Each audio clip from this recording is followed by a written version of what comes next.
Speaking of retirement, I thought I would take one last tour of room 314, which is my classroom. It's been home for me ever since Cypress Bay opened. In fact, I came out here and interviewed when there was nothing but a portable and a lot of construction. So let's take one last look around the classroom and say goodbye for the last time from room 314 and Mickonomics. I thought it'd be kind of fun to take one last look around the room before I tear everything down for the last time. For those of you who've never been in my classroom, and for those that have spent many a day in here, I thought you might like one last tour of the Mickonomics classroom. One last presentation. As you know, I always stood here and put the newsletter up here every Friday. So let's take a tour around the room, see kind of the atmosphere that I tried to build for Mickonomics here at Cypress Bay High School. We'll start up front on the cabinets. I always like to put some family pictures from our trips up here.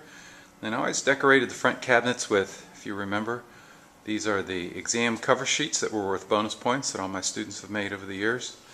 Then I always had budget information. That was our model homes, Goofy's Food World, Donald Duck Auto, where our deals quack you up. Our community, Mark Can Park. Mark Candy started teen teaching 11 years ago. Mark Can Park opened. The sign-ups for the local business poster project. Always use this poster to illustrate. Here's Mickey trying to escape from the classroom. To leave the class, to go out that door, you had to have your escape pass. And of course, my tribute to the Gators. Always the directions written on the board. That was the first thing I did every day. And one of the first things I would introduce every semester was the budget project, where all my students would get married, and all of these activities. They'd introduce themselves to each other, talk about their career sheets, the adjustment worksheet where they'd budget their money, their furnishing sheet, buying a home, buying a car, doing a floor plan, making a menu and a grocery list, going grocery shopping.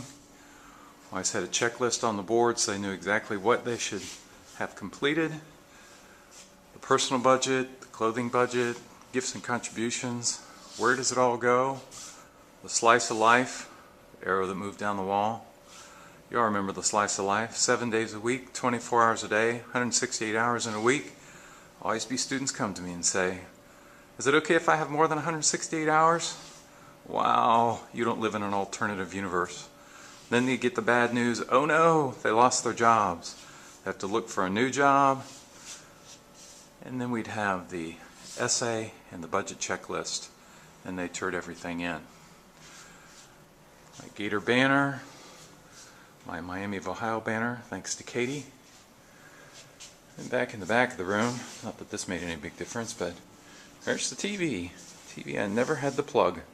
Usually used it on open house. That was the only night I could ever get a plug. Had the computer labs in the back. Usually that's where the budget stuff stayed. Always pick up your graded papers there. My bookshelves, which always had my books on it from my racing. Lots of Mickey memorabilia. You can see that I have all my little Mickey icons there. My Mickey Kleenex boxes. My Mickey stamps for Disney Day.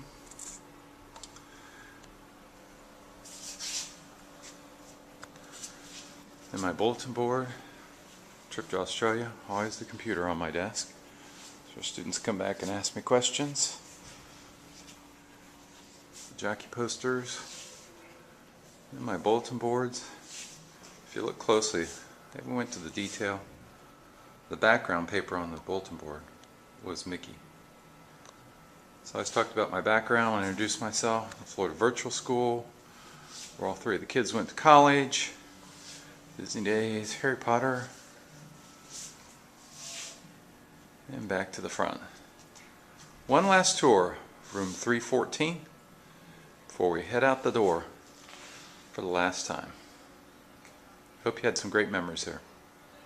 I did.